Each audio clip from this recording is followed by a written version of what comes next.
ಚಿಕ್ಕಬಳ್ಳಾಪುರ ಲೋಕಸಭಾ ಕ್ಷೇತ್ರದ ಕಾಂಗ್ರೆಸ್ ಅಭ್ಯರ್ಥಿ ರಕ್ಷಾ ರಾಮಯ್ಯ ದೇವನಹಳ್ಳಿ ವಿಧಾನಸಭಾ ಕ್ಷೇತ್ರದಾದ್ಯಂತ ಬಿರುಸಿನ ಪ್ರಚಾರ ನಡೆಸಿದರು.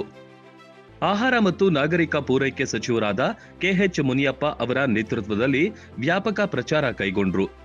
ಎಐಸಿಸಿ ಕಾರ್ಯದರ್ಶಿ ಅಭಿಷೇಕ್ ದತ್, ಯುವ ಕಾಂಗ್ರೆಸ್ನ ರಾಷ್ಟ್ರೀಯ ಅಧ್ಯಕ್ಷ ಶ್ರೀನಿವಾಸ್ ಬಿವಿ, ಯುವ ಕಾಂಗ್ರೆಸ್ ರಾಜ್ಯಾಧ್ಯಕ್ಷ ಮೊಹಮ್ಮದ್ ಹ್ಯಾರಿಸ್ ನಲ್ಪಾಡ್, ಎನ್ಎಸ್ಯುಐ ಮುಖಂಡರು ಭಾಗಿಯಾಗಿ ರಕ್ಷಾ ರಾಮಯ್ಯ ಪ್ರಚಾರಕ್ಕೆ ಯುವ ಶಕ್ತಿ ಪುಷ್ಟಿ ನೀಡಿತು. ಯುವ ಕಾಂಗ್ರೆಸ್ನ ತ್ರಿಮೂರ್ತಿಗಳ ಜೋಡಿಗೆ ಪ್ರಚಾರ ಸಭೆಯಲ್ಲಿ ಜೈಕಾರ ಮೊಳಗಿತು. ಅಮಿತೋತ್ಸಾಹದಿಂದ ಪ್ರಚಾರದಲ್ಲಿ ಪಾಲ್ಗೊಂಡ ಯುವ ನಾಯಕರು, ಕಾರ್ಯಕರ್ತರಲ್ಲಿ ಹೊಸ ಹುಮ್ಮಸ್ಸು, ಉತ್ಸಾಹ ಮತ್ತು ಹುರುಪು ತುಂಬಿದ್ರು. ದೇವನಹಳ್ಳಿಯ ಬಟ್ಟರೇನಹಳ್ಳಿ, ವಿಜಯಪುರದಲ್ಲಿ ಪ್ರಚಾರ ನಡೆಸಿದ್ರು. ಚನ್ನರಾಯನಪಟ್ಟಣದಲ್ಲಿ ಬಹಿರಂಗ ಸಭೆಯಲ್ಲಿ ಅಭೂತಪೂರ್ವ ಜನ ಬೆಂಬಲ ದೊರೆಯಿತು. ವಿಶ್ವನಾಥಪುರ ಗ್ರಾಮದ ಕುಂದಾನ ಹೋಬಳಿ, ದೇವನಹಳ್ಳಿ ಟೌನ್, ಕಸಬಾ ಹೋಬಳಿ, ವಿಜಯಪುರ ಟೌನ್ನಲ್ಲಿ ಅಬ್ಬರದ ಪ್ರಚಾರ ನಡೆಸಿದ್ರು.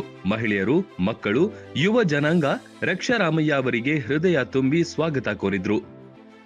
ಚನ್ನರಾಯಪಟ್ಟಣದಲ್ಲಿ ಮಾತನಾಡಿದ ರಕ್ಷಾ ರಾಮಯ್ಯ, ಯುವಕರು, ಮಹಿಳೆಯರು, ರೈತರು, ಜನಸಾಮಾನ್ಯರ ಪಕ್ಷ ಕಾಂಗ್ರೆಸ್ ಯುವ ಸಮೂಹಕ್ಕೆ ಈ ಬಾರಿ ಚುನಾವಣೆಯಲ್ಲಿ ಸ್ಪರ್ಧಿಸಲು ಹೆಚ್ಚಿನ ಅವಕಾಶ ನೀಡಿದೆ.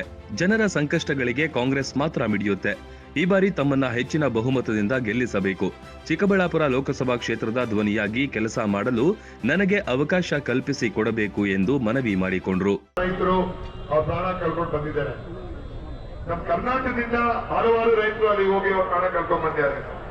ನಮ್ಮ ಕಾಂಗ್ರೆಸ್ ಪಕ್ಷದ ಪ್ರಣಾಳಿಕೆಯಲ್ಲಿ ರೈತರ ಪರವಾಗಿರುವ ಪ್ರತಿ ಒಂದು ಜಿಎಸ್ಟಿನ ಮನ್ನಾ ಮಾಡ್ತಾರೆ. ನಮ್ಮ ಕಾಂಗ್ರೆಸ್ ಪಕ್ಷ ಮಾಡುವ ಪಕ್ಷ.